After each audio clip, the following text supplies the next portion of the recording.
Wipes kaya ate, tatas sa kwenta. Te, wipes. Para naman kasi ang alam mo, di ba? Magtinda sa labas, ng mga pipitsuging paninda. Diyos ko, walang pera dyan.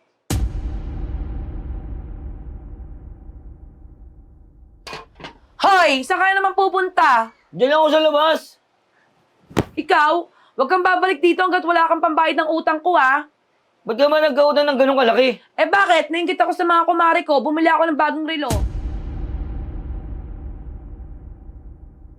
Yun, makakabayad na rin ako utang ni Mrs. Ano yung bag mo? Anin?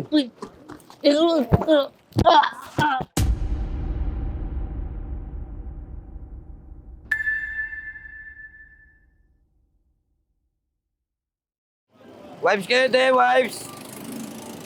Te, wipes po kayo. Tatas sa kwenta po, te. Wipes. Kaya wipes po.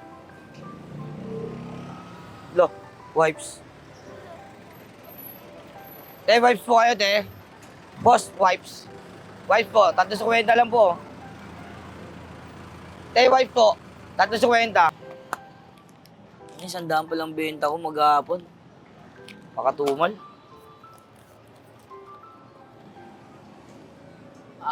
Tiyaga lang tayo. Nakaipon din tayo.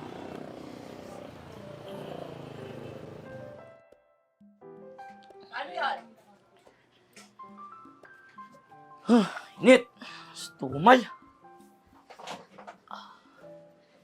Ano ulam natin, Nal? Ano? Nagtatanong ka pa kung anong ulam? Eh, 100 nga lang binibigay mo sa isang araw eh. Makakabili ba ng ulam yun? Ha? Umalap ka kaya ng diskarte para madagdagan yung kita mo. Kasi naman, pinag-aaral ka, di ba? Anong ginawa mo? Hindi ka nag-aaral, eh di sana may matino kang trabaho. Yung kapitbahay ko, yung kumari ko, may bago ng TV. Tayo ni electric pan, wala. Tapos naghanap ka pa ng ulam. Ano ba naman buhay to?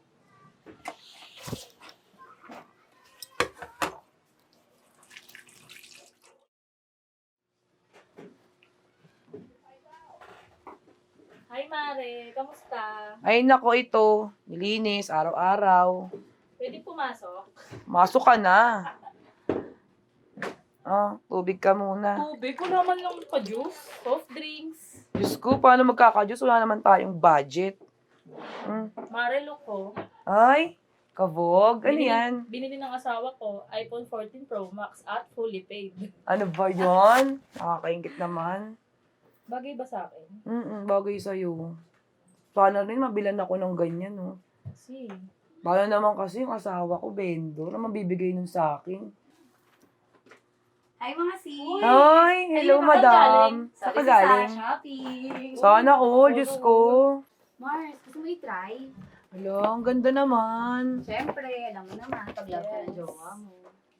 Ganda. Mare, di ba dating musikero asawa mo? Rapper, Oo. ba't ba di na siya tumutugtog? Ay, nako, Mari. Mapapakain ba kami ng musika? Diyos ko, ang sahod nga lang nun, 100, pagiging vendor niya. Ano bang papaano sa amin nun? Puro lang siya rap-rap, wala naman buhay dun, walang pera dun, Mari. Dapat magtrabaho siya ng matino at maayos para makabili ako ng ganito. Diyos ko, Try mo lang. ulam nga hindi makabili. Sukat mo. Para mawala init ng ulo. Para ma-feel mo naman. Para Ayoko. ma-feel mo naman. Baka magasgas. Bakit naman? Try mo lang. Oh, mga crazy family pala to. Grabe, sikat na sila. Ito yung mga kasabayan ko eh. Si Miko. Crazy Mix. Sobrang sikat na rin oh. Grabe. Nakakaingit naman. Pero nakakatawa kasi sikat na sila. Sabihin ko kay Potpot to. Hal! Oy, Tignan mo, sila Miko, si Crazy Mix. Sikat na sila oh. Ang mga kasabayang rapper. sila yun. Kasi magagaling sila eh. Ikaw, di ka naman ganyan kagaling eh. Diyos ko, ano bang alam mo? Vendor lang sa Divisoria, magtinda. Alam mo kasi, dapat sa'yo, pinapasok na kita dun sa Chinese restaurant ng kumari ko. Doon, malaki sahod mo, hindi tayo mahirapang maghanap ng ulam. Paano, binibigay mo sa akin? 100, isang araw, walang mararating doon.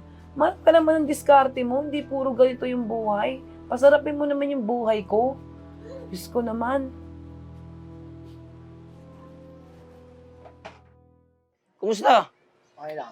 Nakuha mo na yung reclining? Nakuha ko na. Uy, sigot mo to. Bigyan mo ng beat. Sa isang bagsak nagkanasay ng aking awit. Nagsisilbi mabigat sa ulo mo parang kalawit. Mga binagakol dito sa mukha mo nakasabit. Pati na mga katawang mga dyan sa akin lumalapit. Lapis at papel ginagamit ko parang pangguwit. Umukit sa utak mo ngayon biglang kumapit. Talento ko ibubuhos na walang kasibait. Ilakas ang volume sa equalizer mo ipihit. Goat, ang angas mo talaga. Siyempre, basic lang yan. Okay, dito naman ako Give up. Mari, ano na yung relo? Isang linggo na kitang hinahanap, due date na. Sensya ka na, Maria. Wala pa kasing binibigay sa akin si Goaty. Wala pa kasing pera. Ay nako, nung pinahiram kita, ang bilis-bilis ha. Ngayon pinapahirapan mo ko. Kaya nga, pasensya ka na, Maria. Pero, mo, pag sahod ni Goat, bibigay ko sa'yo yung bayad. E paano sa sahod? Sabi mo nga walang binibigay sa'yo. Eh, Ang ulam nyo nga wala eh. Gagawin ko na lang ng paraan, Mari. Uy, Mare, ano yung utang? May utang asawa ko? Oo, yung pinabili niyang relo, pinahiram ko siya. Ngayon sinisingil ko, wala siyang maibayad. Anong gagawin natin? Sige, Mare, bigyan mo lang ako ng 3 araw pa.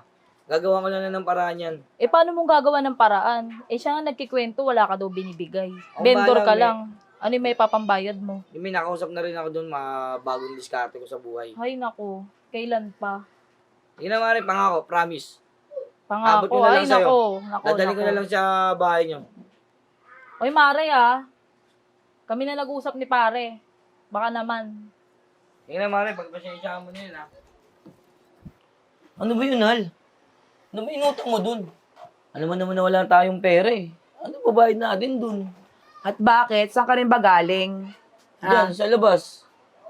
Diyan, sa labas, na-freestyle lang ako. O, di ba? Ayun ang alam mo. Mag-rap ng mag-rap, mag-freestyle.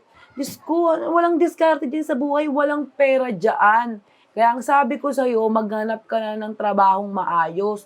Yung matino, hindi yung ganyan. Kasi wala kang binibigay sa akin, di ba? O bakit ka ngayon magtatanong? Para naman kasi ang alam mo, di ba? Magtinda sa labas, ng mga pipitsuging paninda. Diyos ko, walang pera dyan. Grabe ka naman.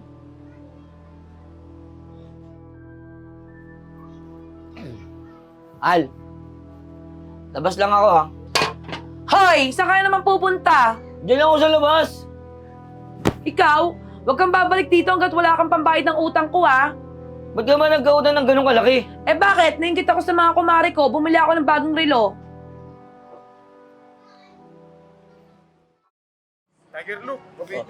Sige, sige.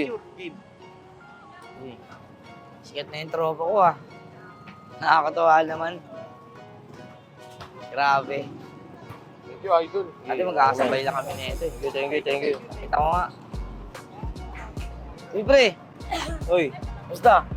Grabe nakakatawa naman, congrats. talaga. Siyempre, dahil sa pagtsatsaga eh. Ikaw, kamusta na? Hindi na eh, minto na ako kasi pinag-aawahin namin lagi ni Mrs. yan. Anong pinag-aabala mo yun? Tindin na ako ng wipes. Okay yan. Pero kung ako sa'yo, pre, bumalik ka sa pagrarap. Mas magaling ka pa nga sa akin.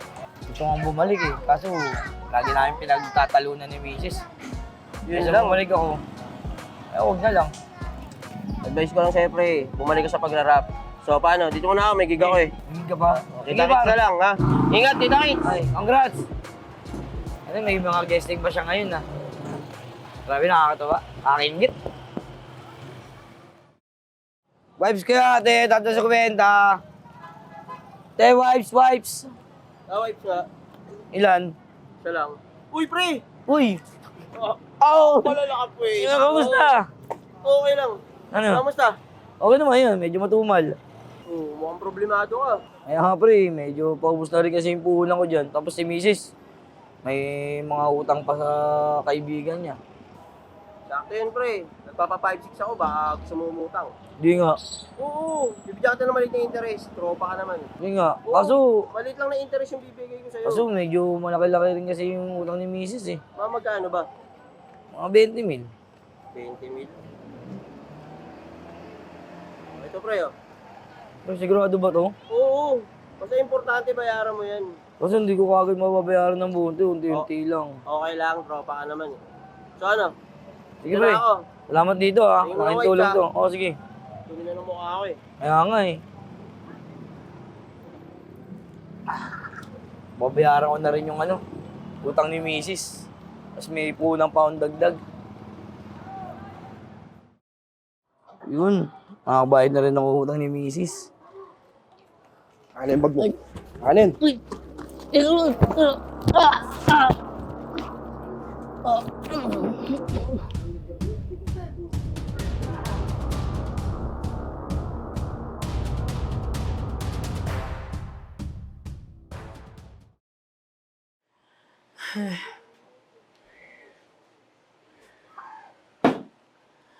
Hayop nung si Goat. Iniwan ako. Imbes na pamanahan ako, inawalan pa ako ng maraming utang. Napakawalang kwentang asawa talaga niyan. Eh, ikaw eh. Di sana pinagkatiwalaan mo si Goat. Di sana parehas na siya ng mga kagrupo niya dati na asensado ngayon at maganda yung buhay. Eh, nako. Malabong mangyari yun. Ang talent yun, yung magaling mag-rap yun eh. Kung kagaya nila si Goat, marami na kaming pera. Masarap ang buhay ko. Eh, hindi naman eh. Malabong mangyari yan. Diyan po ba nakatira si Goat? Oh, bakit? Tara, pasok ka. Hinahanap mo? Kung wala akong kwentang asawa, wala na yun. Nilibing na yun. Wala namang kwenta yun eh. Sayang, nag-12 million pa naman po yung views niya sa Facebook sa YouTube. Ayan po, 12 million views na po yung Facebook niya. Oo, ano? Sayang, wala na si Goat.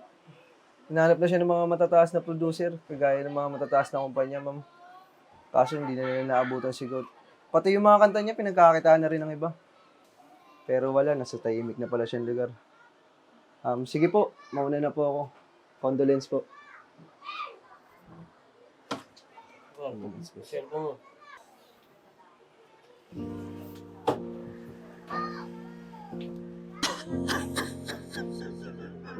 Ay, manawarin mo. Sobrang sakit. Mananiwala lang ako sa'yo.